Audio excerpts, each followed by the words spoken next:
Peristiwa melibatkan ratusan personel TNI Batalion Infanteri 871 Laimando dan puluhan anggota BRIMOB terjadi di lapangan Lakarada, Kecamatan Batauga, Kabupaten Buton Selatan, Sulawesi Tenggara. Bentrokan terjadi setelah pertandingan sepak bola usai kesalahpahaman antar individu di lapangan merembet pada tindakan anarkis. Akibat insiden ini, sejumlah fasilitas umum dan kendaraan dilaporkan mengalami kerusakan. Menyikapi hal tersebut, pimpinan dari kedua belah pihak yakni Dandim 1413 Buton dan Kapolres Buton ke lokasi untuk meredam emosi massa. Pertemuan khusus yang dihadiri oleh pemerintah daerah dilakukan untuk menyelesaikan konflik tersebut. Dalam mediasi tersebut, kedua institusi sepakat bahwa peristiwa tersebut murni kesalahpahaman dan bukan merupakan konflik antar satuan. Keduanya juga berkomitmen untuk memberikan sanksi tegas kepada oknum yang terbukti melanggar prosedur. Saya bersama dengan Pak Bupati, Pak Kapolres, dengan para danyon sudah mengambil langkah. Dalam hari ini kita pertemukan dan kita capai kesepakatan bahwa kesalahpahaman ini sudah kita selesaikan. Mungkin ini adalah alat untuk memberikan pemahaman kepada masyarakat dan saya yakin rekan-rekan media semuanya kita satu juga, bahwa kita ini satu bangsa. Itu sebenarnya hanya riak-riak, kesalahpahaman ya.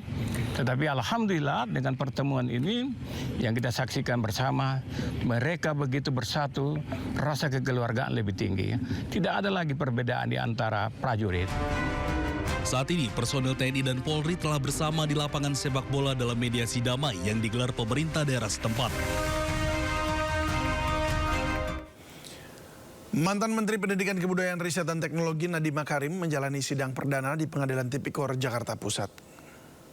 Makarim untuk membacakan eksepsi. Agenda sidang perdana yang digelar di Pengadilan Tindak Pidana Korupsi Jakarta Pusat adalah pembacaan dakwaan oleh Jaksa Penuntut Umum terhadap terdakwa ex-Mendikbudristek Nadiem Makarim. Nadiem yang merupakan terdakwa atas kasus tindak pidana korupsi pengadaan laptop Chromebook didakwa telah memperkaya diri sendiri dengan nilai mencapai 809,5 miliar rupiah. Jaksa menilai Nadiem telah menyalahgunakan wewenang yang dimilikinya saat menjabat sebagai menteri untuk mengatur jalannya proyek. Usai pembacaan dakwaan, kuasa hukum Nadiem pun langsung mengajukan eksepsi.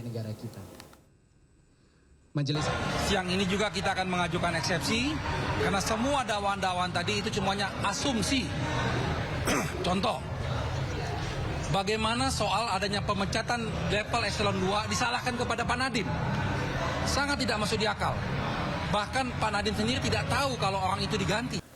Menteri Perhubungan Dudi Purwagandi memaparkan perkembangan perbaikan infrastruktur yang rusak akibat bencana banjir bandang dan tanah longsor di Aceh.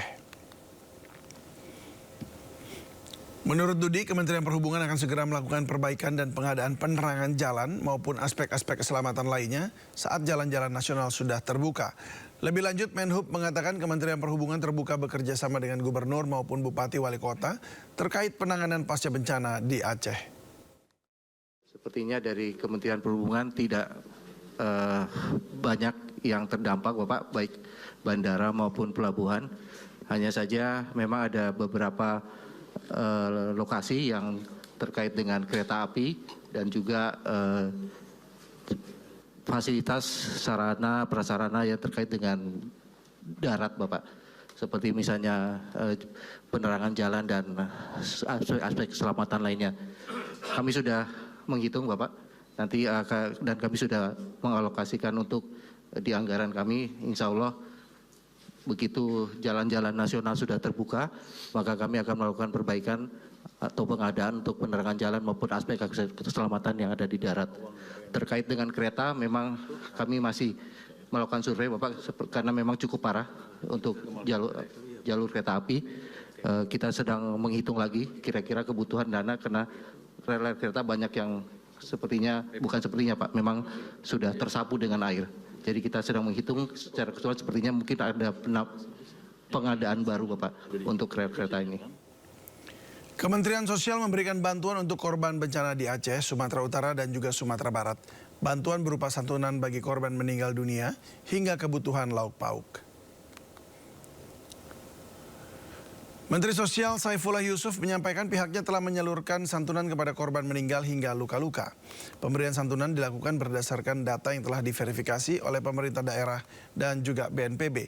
Bagi yang meninggal diterima ahli waris sebesar 15 juta rupiah per korban meninggal dunia. Sementara yang luka-luka berat adalah 5 juta rupiah. Kemensos juga memberikan bantuan pasca kedaruratan bagi keluarga yang terdampak berupa bantuan isi rumah. Bantuan akan diberikan saat korban telah menerima hunian tetap maupun hunian sementara. Bagi yang meninggal, diterima ahli waris sebesar 15 juta per korban meninggal dunia. Sementara yang luka-luka berat adalah 5 juta rupiah. Per hari ini kita sudah menyalurkan kepada 86 ahli waris di PD Jaya, PD dan juga di Sibolga. Beberapa lagi sudah dalam proses dan semuanya kami salurkan setelah ditandatangani oleh Bupati Wali Kota. Mantan Menteri Pendidikan, Kebudayaan, Riset, dan Teknologi Nadiem Makarim didakwa merugikan negara sebesar 2,1 triliun rupiah dalam kasus dugaan korupsi pengadaan laptop Chromebook dan Chrome Device Management. Dakwaan ini dibacakan Jaksa Penuntut Umum dalam Pengadilan Tindak Pidana Korupsi di Pengadilan Negeri Jakarta Pusat. Mantan Menteri Pendidikan, Kebudayaan, Riset, dan Teknologi Nadiem Anwar Makarim didakwa secara resmi telah merugikan negara sebesar 2,1 triliun rupiah dalam kasus dugaan korupsi pengadaan laptop Chromebook dan Chrome Device Management dalam program digitalisasi pendidikan tahun 2019-2022. Dalam dakwaan yang dibacakan jaksa dalam Pengadilan Tindak Pidana Korupsi di Pengadilan Negeri Jakarta Pusat, angka kerugian negara tersebut berasal dari kemahalan harga Chromebook sejumlah 1,567 triliun rupiah serta pengadaan CDM yang tidak diperlukan dan tidak bermanfaat sebesar 621 miliar rupiah lebih. Kerugian tersebut berdasarkan laporan hasil audit penghitungan kerugian keuangan negara tertanggal 4 November 2025 dari Badan Pengawasan Keuangan dan Pembangunan atau BPKP. Jaksa menyebut dugaan perbuatan pidana Nadiem dilakukan bersama-sama dengan 3 orang terdakwa lainnya yang sudah menjalani persidangan terlebih dahulu. Jaksa menuturkan pengadaan Chromebook dan Chrome Device Management dilakukan Nadiem tidak sesuai perencanaan dan prinsip pengadaan sehingga tidak bisa digunakan di daerah terluar, tertinggal, dan terdepan. Selain itu, dalam dakwaan jaksa menegaskan bahwa terdapat markup atau kemahalan harga dalam pengadaan tersebut juga dilakukan tanpa dilengkapi survei data pendukung pada penyusunan harga satuan serta alokasi anggaran tahun 2020. Atas perbuatan melanggar hukum ini, mantan Mendikbudristek bersama mantan staf khususnya ini didakwa telah melakukan kerugian keuangan negara sebesar 2,1 triliun rupiah.